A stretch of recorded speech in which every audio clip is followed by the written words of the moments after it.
How old is Lil Pump? All right, let's quickly find this out. Oh, no. He's like 19. He's 18. No. He's Truly?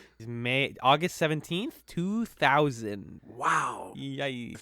He He's arrested in February for discharging a weapon in an inhabited. Shit, Lil Pump. Arrested in August for driving without a license in Miami. Yeah, because he just got his license. He doesn't have a wallet for it yet. Because he's a fucking. Let's get all the littles together. Lil Yachty, Lil Uzi Vert, Lil Xan, Lil Pump. I mean, Lil Yachty's 21. Lil Uzi Vert's 24. That doesn't even make me feel that old. That's their whole thing, is that like mumble rappers are like super young. That's how it came up, how they came up. Okay, you ready to clap? Because we didn't clap yet. Huh? Did you clap? Are you ready to clap? I'm ready to clap, yeah. At 30? Yeah, baby.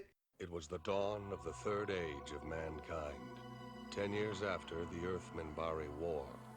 The Babylon Project was a dream given form. Its goal, to prevent another war by creating a place where humans and aliens could work out their differences peacefully. It's a port of call, home away from home for diplomats, hustlers, entrepreneurs, and wanderers. Humans and aliens wrapped in 2,500,000 tons of spinning metal, all alone in the night. It can be a dangerous place, but it's our last best hope for peace. This is the story of the last of the Babylon stations. The year is 2258. The name of the place is Babylon 5.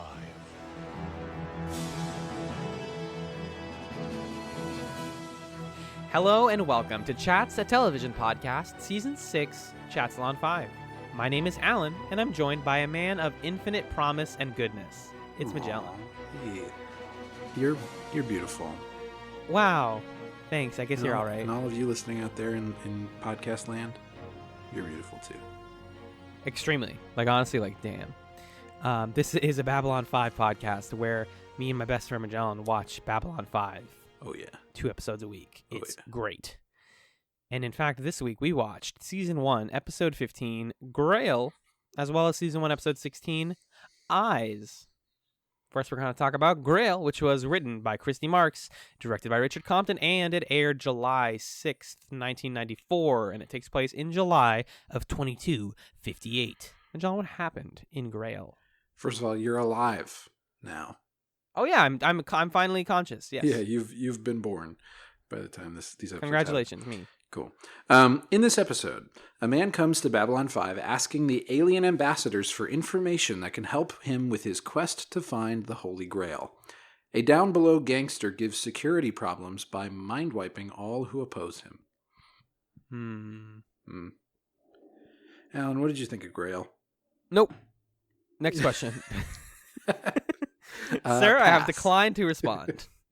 Yeah, pass. Exactly right. Come on, Babylon 5. You can do better than this. You can do better than this. I found some reviews. I know we always do this with shows, and we always forget that they exist, but the AV Club reviewed Babylon 5. And I found their reviews of... They pair them up also, but they pair them up differently. So they paired up... what was the last episode called? TKO with Grail. Oh, boy. And they were like, oh, yeah, this is the roughest week of the whole show. We did it, guys. Oh, boy. Yep. The thing about Grail is a couple things. One, the whole, like, Jinxo and the, like, old wizard guy, Harry Potter, British man plot, like, it doesn't even feel like sci-fi. It's like, I'm here to find the Holy Grail. And my sort of moral thing is about getting this guy to accept that he can be a hero. And, like... I'm going to teach him that he doesn't have to be like he doesn't have to be his nickname forever. Yeah. And like live his own life and have all this stuff. And like that's fine, but not on this show. I don't really care about any of this. The only like tiny morsel of cool sci-fi stuff that I found was the fake Kosh that the villain of the episode brings in. This idea that if you didn't know when you're watching the episode, you're thinking, oh my God, Kosh is like sucking brains out of people in the down below and like needs brains. And this like evil Southern guy is feeding him brains. That's crazy. Like we're finally learning about Kosh. Right. And then it's not like 30 minutes into the episode before they're like, hey, is that Kosh? And then they're like, no, it's just like a nasty N64 cutscene that we put inside of Kosh's costume. Right. And the cool thing is that when Sinclair tells Kosh about it, and is like, hey, people are posing as you. Kosh goes, why? And Sinclair's like, to scare people. And Kosh is like, good. That's way scarier than if it was actually him. Right. He is scarier than any possible impersonation. Good. Good. Yeah, I didn't even pick up on it. I felt kind of dumb. But when the demon thing talks, it's like, I need more brains. It like has a high-pitched voice. And I'm like, wait, what? I guess Kosh has a high-pitched voice sometimes. That's weird, I guess, but who cares? Yeah. And then later in the episode, I'm like, no. Yeah, there really isn't. Again, just not a lot to grasp for. Here's my thing, man. Hit me with your thing, brother. We watch so many of these shows that start with this period of like monster a week, plot a week thing, which, partially that's just when you're doing this kind of show, because things are written by different people, in order for everything to get done, you have to have episodes that don't necessarily connect to other ones explicitly. But like, why is the central emotional arc of the episode shared between two characters who are only on this episode and no others? It doesn't make any fucking sense to me from a storytelling perspective that you're going to introduce... For a show that's about its characters. Yeah, that you're going to introduce like this guy who's like a traveling monk Templar dude, who's like perfectly calm and respectable, and this like totally paper thin, scared of the mafia criminal guy who is going to turn it around by the end. And they want us at the end of the episode when the guy's like, no, my name is Robert or James or whatever he said. They want that to be a moment of, oh my God. Thomas, by the way. Thomas, yeah. It's oh my such God. A bad, like, cool name, yeah. And that's like, cut to black, episode over. No, you didn't make me feel any emotions because you constructed two stereotypes for me to watch for 45 minutes instead of the characters that I come to this show to watch. Right. I know, like, whenever I comment, like, oh, this episode didn't have a lot of the Doctor, this episode didn't have a lot of Delenn, I always have, we get emails of people being like, oh, the reason this one doesn't have them is because they're not important to this plot line, or, like, we didn't need to see them this week, and sure, but, like, don't replace that episode time with, like, Aldous Guy-itch and Jinxo. Right, like, the unlucky nerd. Nobody's in it. Yeah, basically, it's all about these characters who I just don't care about. Like Jinxo, and I think this is a combination of bad acting and bad directing, is very unbelievable as this like scared, schlebby, like dork. I think the casting was just off. Yeah. Yeah. The guy who plays Aldous, just not appropriate for a sci-fi show, is like honestly, and maybe it's because I've been listening to a lot of the Shrieking Shack, but like is so Harry Potter with his like way that he speaks, and he's holding what looks like a broom, but it's really a stick, like a cane, and his British accent, and his name is Aldous. That's weird. And it's like, why? What? What were you thinking? Like, okay, I think here's the thing.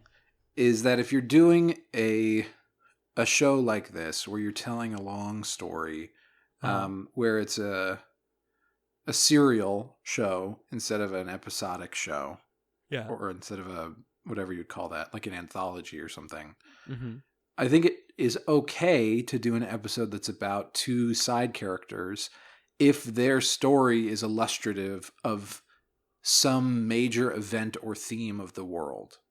Right. Like if you do, like I'm sure that Battlestar Galactica had an episode, the new series had an episode about like somebody who worked on one of the ships to give you a sense of on the ground level, how do people feel about the Cylons, or, oh, there's some intrigue or some unrest. And in that case, it is helpful to have that perspective to later better understand our characters. But this guy is searching for the Holy Grail, which is not something that's ever going to come back again. That's never going to matter anymore. He also doesn't find it. He doesn't find it, and like I don't know if we're supposed to believe it exists or what. And sure, it provokes the one part of it that I appreciated is that it provokes an interesting, like 1 minute discussion between Delenn and Sinclair, where Sinclair's like, this guy's full of shit. He's just looking for something that doesn't exist. And Delenn's like, no, that's cool. That's good. Yeah. He cares so much about making his society better that he's willing to pursue something that might not even be real. He's devoting his whole life to this mission. That's an interesting interaction between Delenn and Sinclair, because it helps you to illustrate the Minbari human differences. But it is not worth this nonsense plot about nothing that matters to no one. Do you want to know something kind of interesting about the credits of this episode? Yeah. So it was written by Christy Marks, and when I was looking at the Lurker's Guide, they were like, yes, that is that Christy Marks. And I'm like, wait, where have I heard that name before? Christy Marks, actually pretty prolific writer on a lot of things in the 80s and 90s, most notably like G.I. Joe, Gem of the Holograms. She did an episode of TMNT, Spider-Man and His Amazing Friends. And she wrote a part of what's that video game? Marvel Ultimate Alliance 2. Okay. So she wrote for like Angelica Jones and Firestar. And then relevant to our interest, she wrote an episode of X-Men Evolution. Which one? Do you remember the episode of X-Men Evolution where Evan, aka Spike, gets a handheld camera and he has to like film? He films a day in his life. That was her. Yeah. So that's a good one, I think. Yeah, it's fine. It's the one where like the bad guys find the camera and then they find the Xavier Institute and it's like a bad time for them. Yeah. It's like a season 1 awkward episode, but it kind of shows that like we're going on a quest and like it's valuable that we go on this quest, and then I don't care that like, yo, maybe this person wrote for like corny 80s cartoons or video games. Like, and then I don't mean to just like throw the blame on the single writer, because again, I think at least the plot is fine. The way it's constructed is fine, and there are some things about it that are thought provoking, but it's just in the wrong show. It's very much in the wrong show. Like you can do this in like a fantasy show, where it's just like, I have come and I am on a quest, and I'm this old man with magical powers. Like we've seen that trope a million times. And I find this kid, and I like see a future in him, and I want to pass on to him my powers. That's cool. That's kind of a cool idea. It feels like a fantasy plot line glommed onto Babylon 5. And it kind of does feel cartoonish in a way, where if you watched, I don't know, like kids or, pre-teens or teens are not as invested in following like the show long arc of a program. And so in a show like, I don't know, like if we were watching Justice League Unlimited or something. Yeah. And there was an episode where a random old guy is helping a random young guy, and the last line is, "No, my name's Thomas." We'd probably be like, great episode. That's sick. Yeah. That's awesome. Didn't you like the part where his name was Billy? It was cool. Yeah, it's all context. Yeah. I think that's what it comes down to. Like a bad Babylon 5 episode is just, there's so many other things that we wish we were watching within the world of Babylon 5 instead of what you gave us. Yeah. Weirdly though, there's like, I have a ton of stray notes on this episode. Yeah, for sure. But we basically talked about the plot. Like, that's the main thing. There's this criminal, Garibaldi, like, gets really severe when he is trying to figure out where the bad guy is. The bad guy's name is Deuce. And he's trying to find Deuce in the down below. And he's like, we should just send all the cops to the down below all at once. Let's just wipe them all out. They're all bad people. And then Sinclair, again, having like a cool world building moment. It's like, no, the reason we have the down below, and this is like great that they finally answered this question, is these people, made some bad decisions. They ended up on Babylon 5, and now they don't have the money to leave, and we didn't want to kick them off, so we leave them in the down below. Like, yeah, all right, yeah. So there's a class system, and that is exactly how that happens. Okay, great. But also, Garibaldi literally, like, last episode, 2 episodes ago, was getting drunk and making best friends in the down below. Right. And, continuity. Like, this show aired weirdly, and I get that, but it just feels like a big jump for Garibaldi to suddenly be like ultimate cop. Right. Speaking of like courts and justice system and cops, it's Babylon 5 has a court. We have a guy called the Ombuds, which is cute because I guess it's like gender neutral because they're like Ombuds Magellan or whatever. Mm-hmm. It's just a cool random fantasy name that I came up with, like Magellan, for example. They have a court, and there's like the first scene of the court is like a literal like 1950s gray space alien being like, they killed my family 100 years ago. That seems unfair, and they should be punished for it. And they're like, we can't persecute crimes that happened this long ago. Mm-hmm. Blah blah blah. It's really cool. I just like them at the idea of course they have a court on there. They have to. Yeah, it's just one guy who's like, all right, next. And the bad guy tries to kill him because he's like, if I get rid of the judge, then I can't go to jail. Nailed it. Like thinking emoji. Hold on. A lot of corny stuff, and then we get the introduction of why his name is Jinxo, because he believes that he has a curse where he took a leave of absence at every Babylon station right before it was destroyed, which continues to seed this like question of what the hell exactly happened on each of the first 4 Babylon stations. Yeah. I'm sure we're going to get that. Because he's just like, oh, I went to this one and then I left and then it blew up and I went to this one and then it disappeared and I went to this one and like the structure fell apart, you know? Yeah. So I can't leave Babylon 5, but they want me to leave, blah, blah, blah. There's some trivia where like he leaves to go to a planet that's like a famous ship that sunk, the Marie Celeste.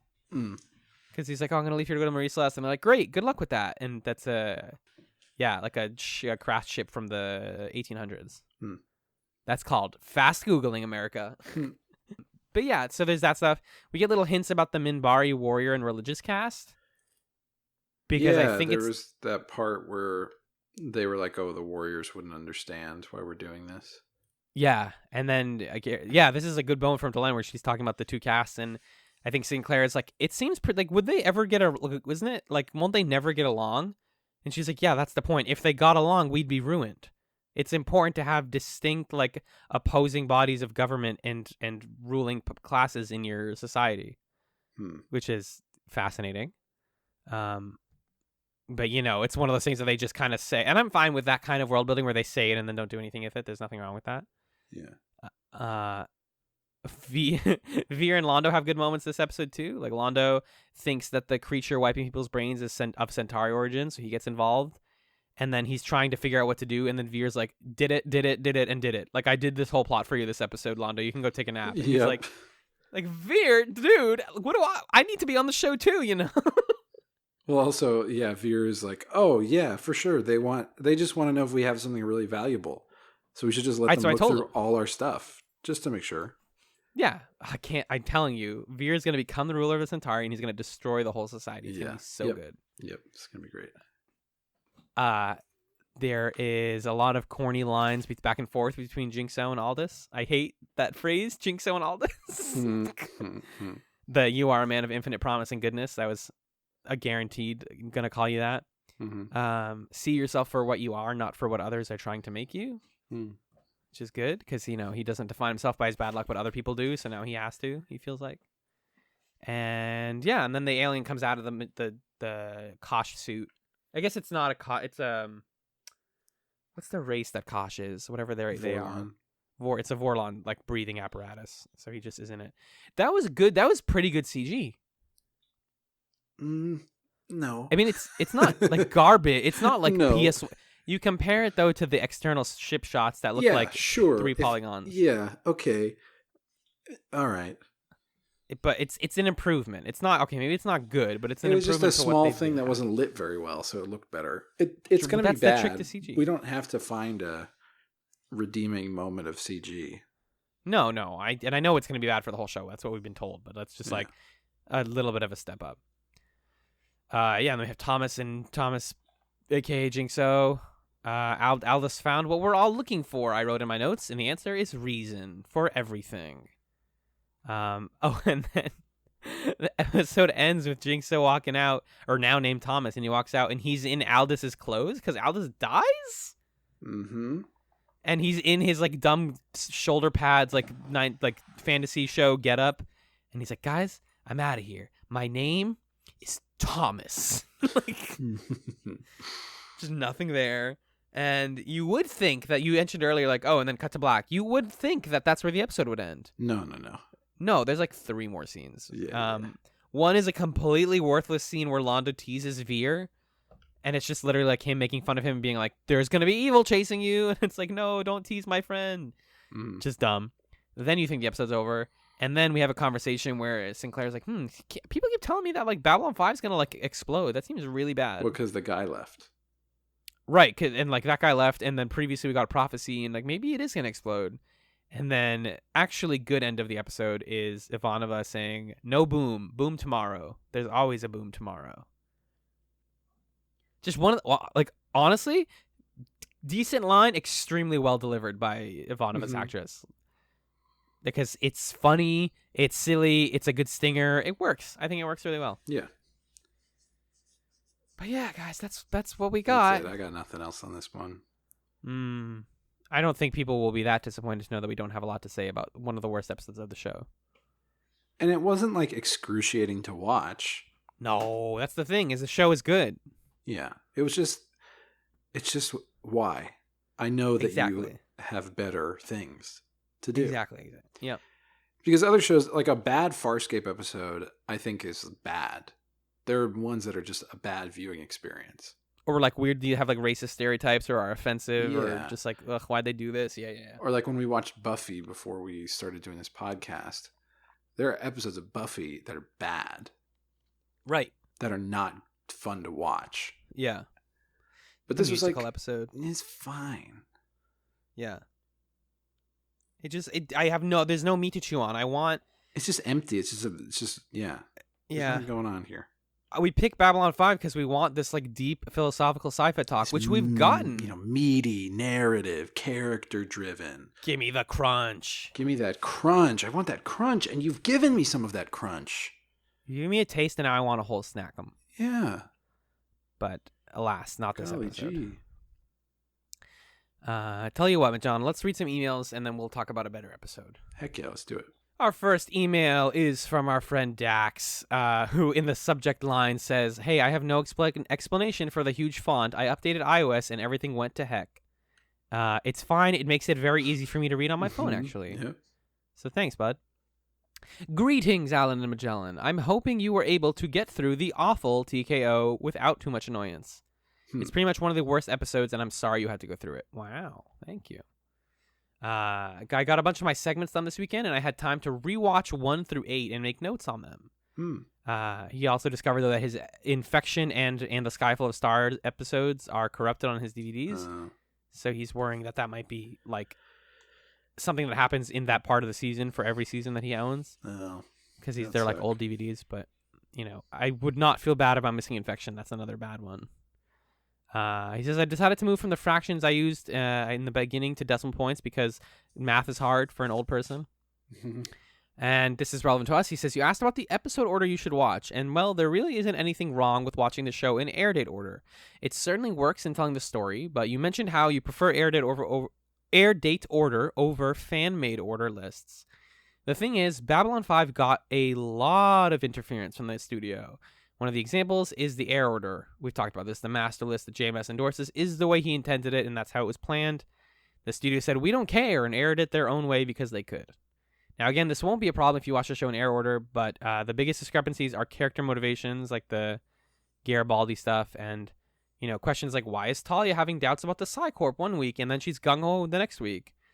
So I think that's where it'll become a problem. That stuff is not really a spoiler since you've already seen and questioned some of these mistakes. I think another discrepancy is like, why is Delenn returning from Minbar one week and not in the next one? We have a big cast, so not everyone is going to be in every episode. So watch whatever way you want, and you'll get the whole story. All right. Then he goes on to do his sort of segments list, which I would love to read for the audience, but they're like, this is like an essay. And I read through all of this twice, Dax, because it's good stuff.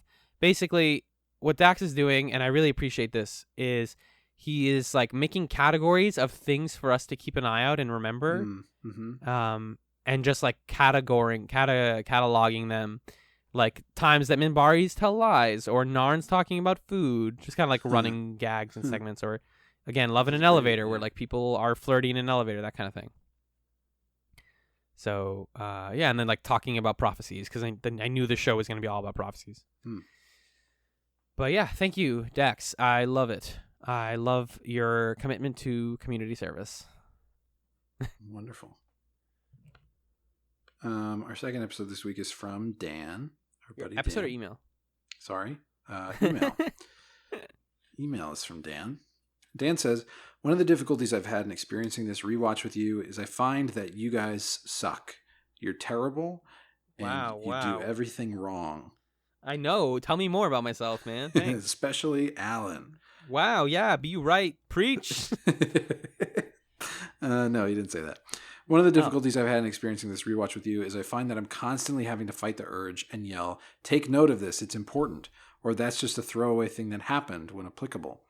Believe it or not, both Signs and Portents and TKO had some of both. Allen noticed that the CGI in the episodes is slowly improving as things go on, and as an overall trend, they just keep getting better until the middle of season 3. Then they take a bit of a dip, then continue improving throughout the rest of the series. The reason that the dip occurs is because Babylon 5 changed to digital effects companies. There's a story there, and it's slightly tied up in the story about why the show's quality tends to look worse than it should. The bottom line is that the guy running the first digital effects studio said they could make things better with a monetary investment, while some of the powers that be with Babylon 5 already felt like they were being taken to the cleaners by the effects company.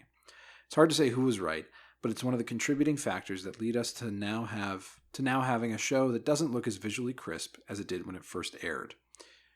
As you ponder who or what Morden is, consider this, quote, throwaway line you hear in Signs and Portents that's super easy to miss.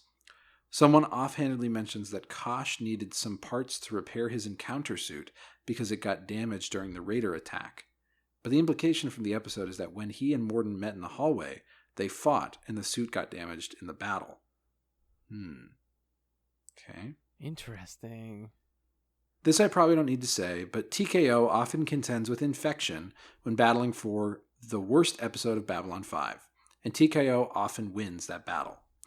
I don't know that this is directly related, but they didn't even air this episode in the UK during the initial run. Whoa. Ooh. Interesting. Well, they didn't need to, as we talked about last week. I don't know what this says about me, but I actually agree with Ivanova at the beginning of this episode when she basically is like, these are my feelings, therefore I get to choose how to feel them and how to express those feelings. If anything, it feels like a cop-out that she eventually acquiesces and goes through with sitting Shiva. I think it would have been a stronger character moment had she stuck to her guns. Yeah, there's this thing with Ivanova that keeps happening, and I think we'll see this in the next one too, where she like says something with certainty and kind of stands her ground, and then these male father figure characters are like, but you're just like throwing a tantrum, or like, but you're just not listening to your emotions, so here's what you really should do. Yeah, I feel like that's happening a lot. Dan goes on to say, I think the bigger thing to take away from this is that Ivanova is alone now. Maybe she's kind of always been, but her immediate family is all gone. Her mother killed herself, her brother Gaina died in the Earth-Minbari War, and her father just died from whatever he died of. I think we're setting up her character to be a bit lost here, but that's just my read. Believe it or not, there's a big clue dropped in TKO about how the season ends. It's weird that such a throwaway episode could actually smuggle in big implications in a way that this one does, but this one managed to do it. I'm interested. Yeah, thanks, Dan. And thank you, dear listener, for enjoying that first segment. We will be right back after a brief musical break to discuss Eyes.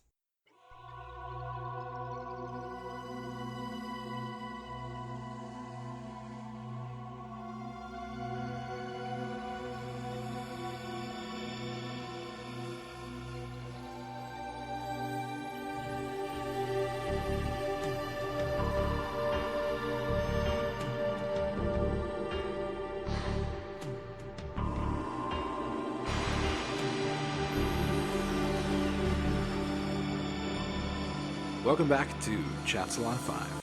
The second episode we watched this week was Season 1, Episode 16, Eyes, Written by Lawrence G. DiTilio. Directed by Jim Johnston. It aired July 13th, 1994, and it takes place in September of 2258. Alan, what happened in Eyes? Well, I'm glad you asked, sir. In this episode, Sinclair's decisions of the last year catch up with him when an internal affairs investigator arrives to test the crew's loyalty to Earth Force with the help of a telepath. Lanier shows great interest in Garibaldi's attempt at assembling a 1990s motorcycle. Oh, God, I didn't realize that. It's vintage because it's from the 90s. Oh, I didn't even get that. He was like, it's a Kawasaki Ninja. And I was like, dog, that's like modern. What do you do? Oh, I get it now. That's so funny, actually. Yeah, so one of the best side plots so far. I love this motorcycle adventure. Everything about it is great. And, breath of fresh air from the last episode. I thought that the whole, Mr. Gray interrogation stuff was kind of cool. Yeah. Mm-hmm. I think this is still an episode where both of us kind of left it thinking that didn't have to exist either. Mm-hmm. But I appreciate it pretty for good. existing. Yeah, well, because then, again, from that, AV Club article that I was reading, this is a type of sort of characterful serialized storytelling. Yeah. Is the person comes on and references and talks about the past. Right. That's basically as much lore and world building as is telling me about the future or the universe around us. Mm-hmm. Is being like, oh, this thing happened and we chronicled it and the government took note of it and we're going to say exactly what happened and you're going to recall it and think about it and we're going to confront it. At the very least, it's nice to know that events matter in the show. That right, even the things have silliest things consequences. came back. Totally. So you have these very suspicious men. You have a telepath, and telepaths are honestly some of my favorite. It's some of my favorite stuff on the show is the telepath drama. Mm-hmm. And the sort of undercurrent that Sinclair and Garibaldi just know and agree and accept that, yeah, Psycorp probably controls Earth Force. They probably control the Earth government, and we just have to kind of deal with that. And that's something to consider. Because again, Sinclair asks somebody from the government for help because he's like, hey guys, I'm being interrogated and this guy's trying to kick me off my ship. Can you do anything? And they're like, it's an election year. It's just political, And what he's really saying is if we went against Psycorp, we would lose our constituents because they are our because they control us Right. with their mind powers. Mm-hmm. So yeah.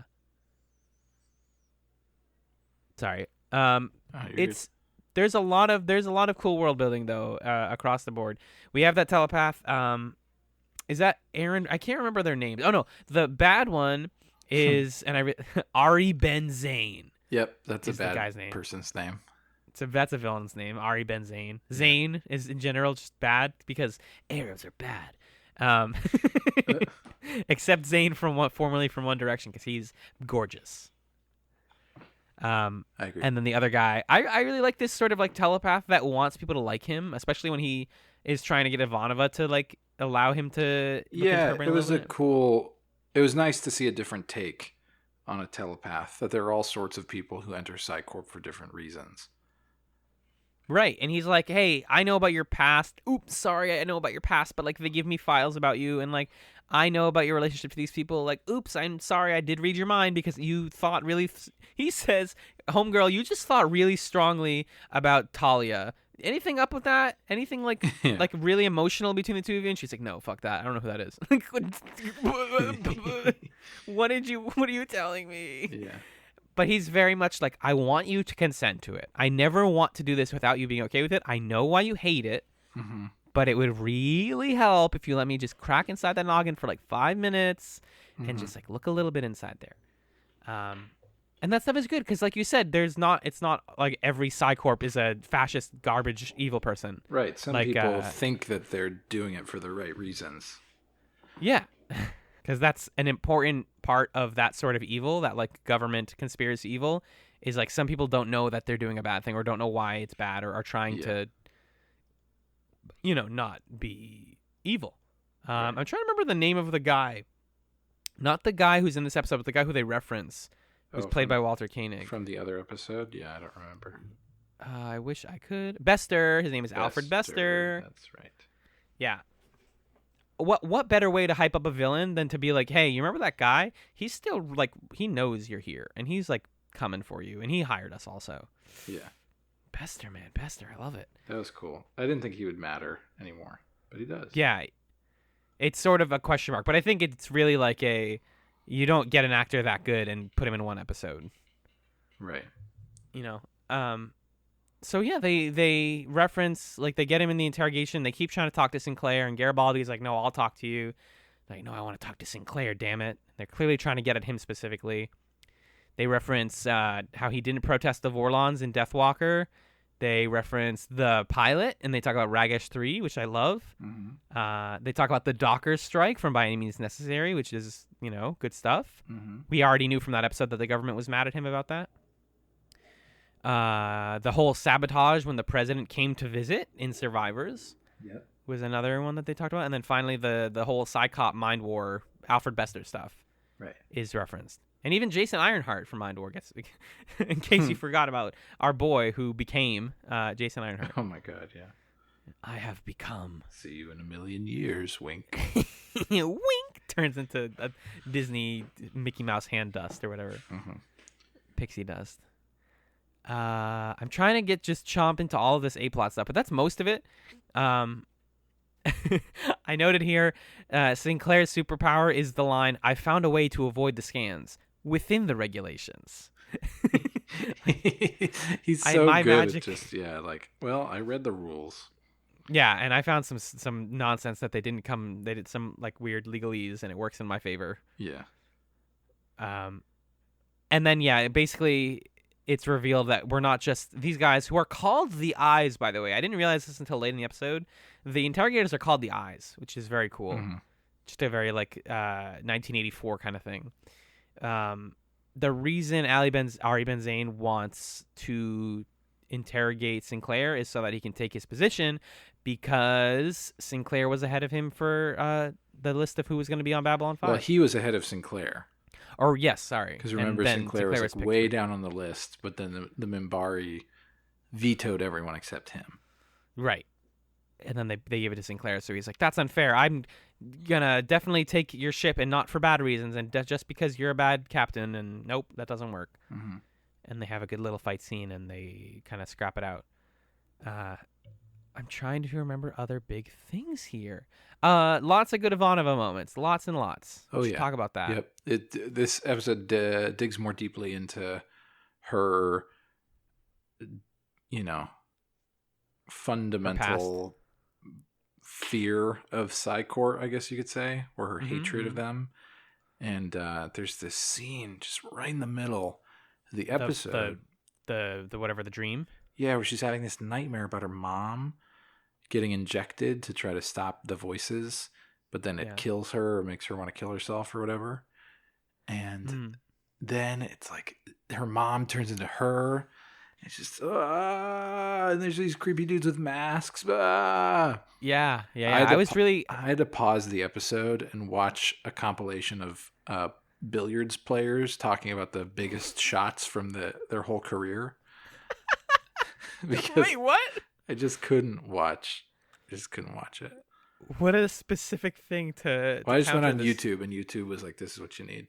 And you were like, "Yes, you're right." Yeah, yes, YouTube. Thank you.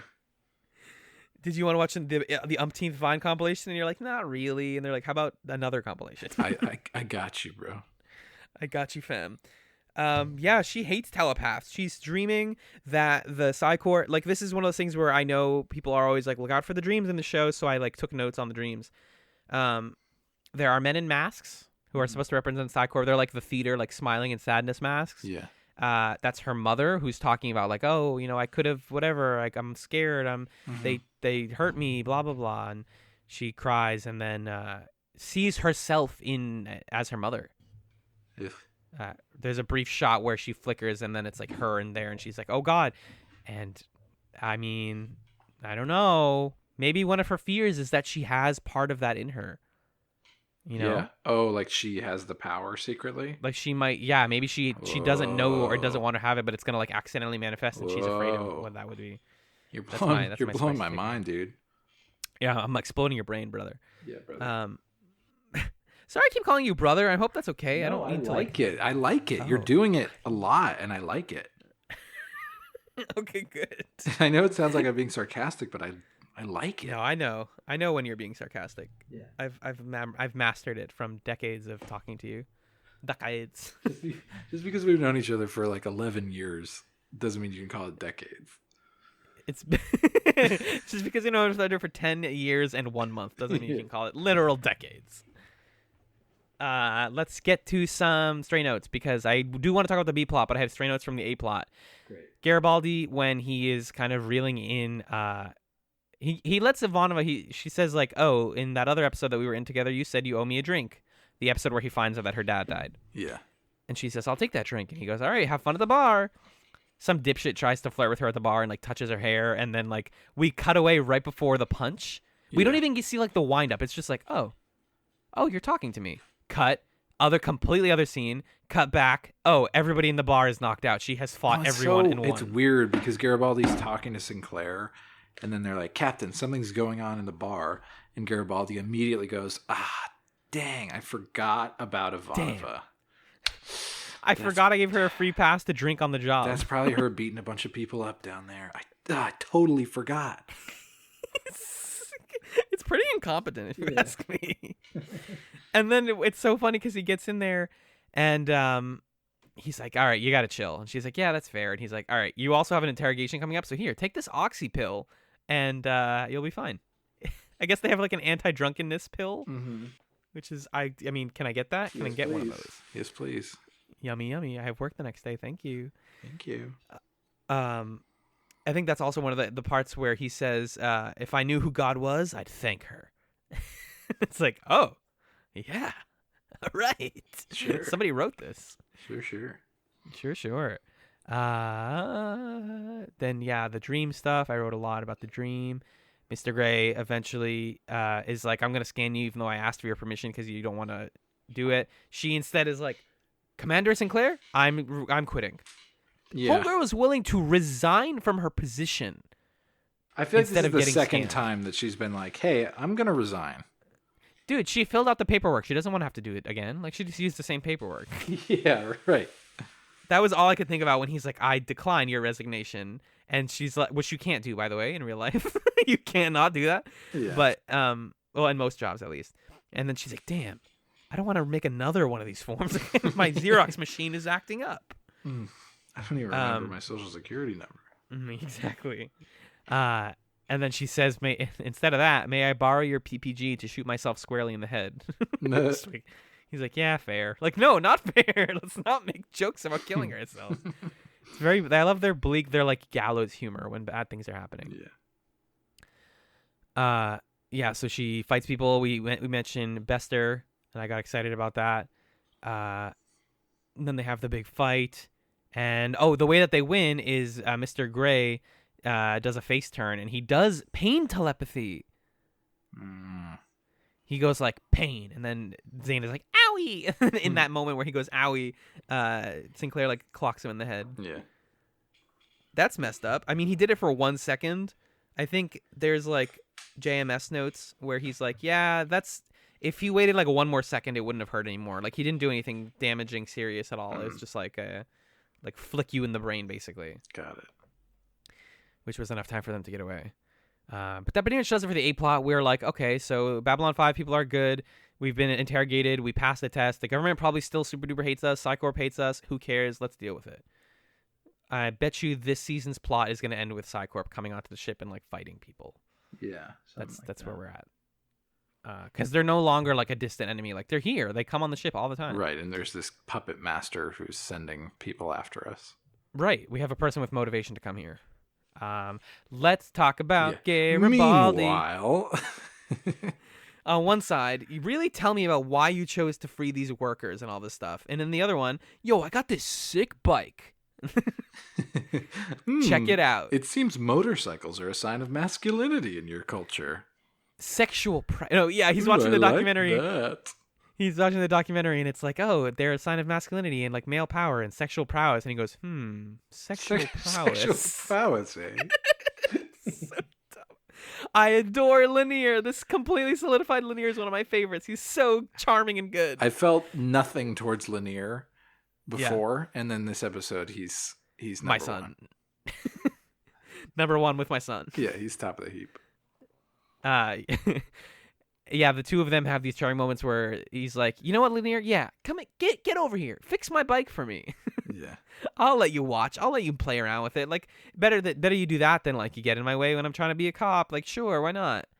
And then Lanier like gets obsessed with it, like I would with anything like this, and it's just back and forth of them being like, so how's the bike going? And he's like, dude, I learned all this cool shit about bikes, dude.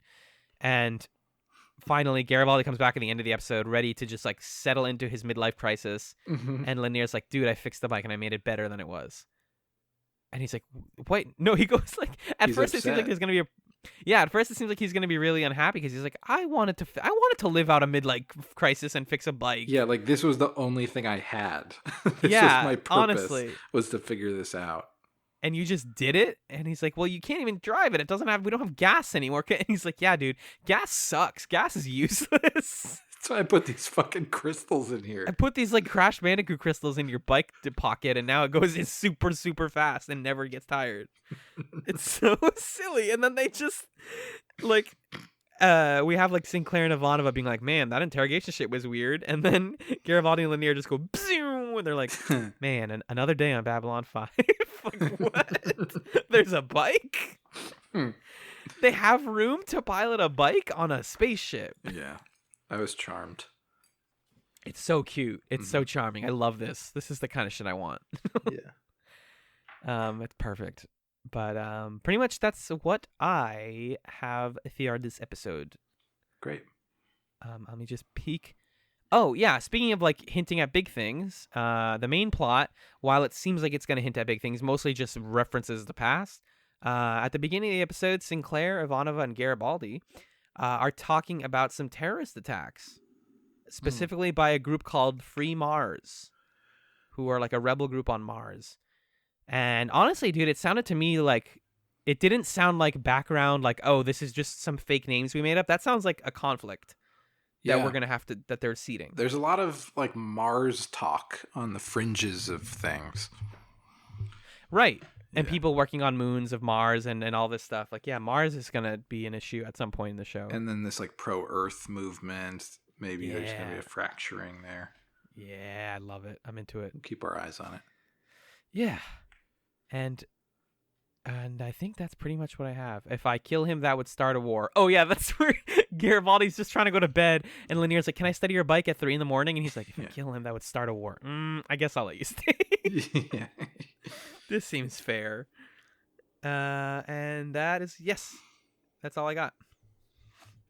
So, Magellan, do me a favor and tell me and tell the listeners what we're watching next week on Chatzylon 5. Well, fella, next week we are watching 2 more episodes of Babylon 5 Season 1. The first is Season 1, Episode 17, Legacies.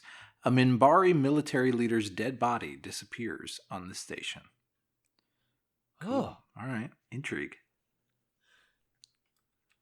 Then we're watching Season 1, Episode 18, which is Part 1 of a 2-parter called A Voice in the Wilderness, Part 1. Remnants of an ancient civilization found on the dead planet Babylon 5 orbits could lead to the station's destruction. Oh, shit. Yeah. That's Part 1 of a 2-parter, so we're going to be ending on a cliffhanger, folks. Great. Just, yeah. I was like, should we? But I'm fine with it. I mean, it's not like it's going to be thrilling or anything. I have no idea how good these episodes are, but we want to keep our episode length around the same, so just keeping it to 2 episodes will be good. And we won't have to split anything else up for the rest of the season if we do that. Cool. Let's park this car here and then put it in reverse, and then we're going to take it to the plug zone. Yeah. It's like an alien dying. That was not a car backing up. You can, as always, contact us at the Chats Studios in sunny Poughkeepsie, New York, by going to chatspod@gmail.com or at chatspod on Twitter. Both of those places are where you can get at us and follow us. And, of course, if you like the show, please leave us a review on iTunes. We'll do the same. if you have a podcast and you want us to review it, we can, kind of share the wealth. And if you'd also like to share the wealth with us directly and not back to you, but to us, we will gladly accept your patronage over at patreon.com/chatspod. It's over there where you can get some bonus content. At $2 a month, you can get commentary chats where every month we watch a movie and talk over it. And then every 2 weeks we do, for $5 patrons and above, Chats Nights, where we just have a good time. Yeah. We just did a Would You Rather episode of Chats Nights, which I think is going up around the same time as this one. So good stuff. Magellan, what is your chatsum for this week? Man, my chatsum for this week is a thing that you can go do. And it's going to a sit-down eatery and just eating alone. Yes, dude. I think that people don't like to go to a sit-down place and eat alone because it's sad. And because... in theory, yeah. I walked into this diner today, and the guy kind of lifted one finger and was kind of like, one? Like two for one? Like he didn't want to say it loud. Yeah. Because he didn't want to shame me. I was like, yeah, table for one. Sit me down. Fuck yeah. Give me a fucking menu. I'm going to order a stack of goddamn pancakes. Get some fucking sausages, some fucking eggs on my plate. Oh my God. Healthy breakfast. And lots of protein. just savor it. Give myself a V8 juice and just savor it. Yeah, I feel like we're kind of running our mouths about the same thing a lot, but it's just like, be okay being around by yourself, enjoy your own company, enjoy some good food without the judgment of others, go out there, try new things. These are this is like the core of what a chatsum is. This is a good ass chatsum. And you get, thank you. And you eat at exactly the pace you want to eat. Yeah. You can tune in and out of conversations around you. You can listen to the sounds of the restaurant because there's so many sounds in places. That's my hot take. And then you just get to go when you feel like it. I know plenty of people who will go to diners just to study or write. Because most of the time they don't have a problem with you being there for a little while, as long as you're ordering food. Yeah, buy a notebook, everybody. Buy a notebook and go eat alone. Chatsums are becoming us turning into old people. I'm fine. I'm fine with it. Get a crossword puzzle. Yeah. Take your prostate pills. Yeah. And go watch the Golden Girls. No, seriously though, I had a nice time at this diner today eating on my own. And I do usually eat on my own, but I'll eat at a Panda Express, and it's a little different. Yeah, I respect it. I gotta do it more often. Also, I'm gonna try and do it. Yeah. Alan, what about you? What's your chatsum? Well, Magellan, just a little bit more social on this end. I'm gonna recommend a little game, just a smidge social. Do you hate your friends? Yeah. Do you wish you could fuck over your friends in a way that felt non-permanent but really satisfying? Yes. Okay, you should check out this free phone game called Subterfuge. It's a strategy game where you and up to 6 of your friends at least play a game of tactics, espionage, and just betrayal, really. Nice. You're controlling ships, you're moving them around, you're sending them to your friends and foes, you're starting wars, you're building mines, and you're trying to win. The cool thing, though, is Subterfuge takes place over, real time. So you direct a ship and you say, I want this ship to go to this base. And the game will tell you, okay, yeah, that'll get there in 48 hours. That'll take 2 full real-life days. Subterfuge ends up being played mostly through text chat. It's a game that's been written about a lot, so if you're ever just curious about, you could read, people's Subterfuge diaries on, any game website. It's really fascinating and gets a lot psychologically out of people that you wouldn't otherwise get. I'm playing a game right now with 5 of my, internet-only friends who are all usually, very kind and, placid and agreeable, and it's just knives out. We're in day 3. I'm getting legitimately emotional about people starting wars with me for no reason, and once it starts to extend beyond the game, it gets kind of scary. But it's a really fascinating bridging of social dynamics with gameplay. I think that's where I'm so fascinated by it. So check it out. Get some friends together and just kind of break those friendships. Great. Thank you so very much for listening to this episode of Chatzylon 5. Peace.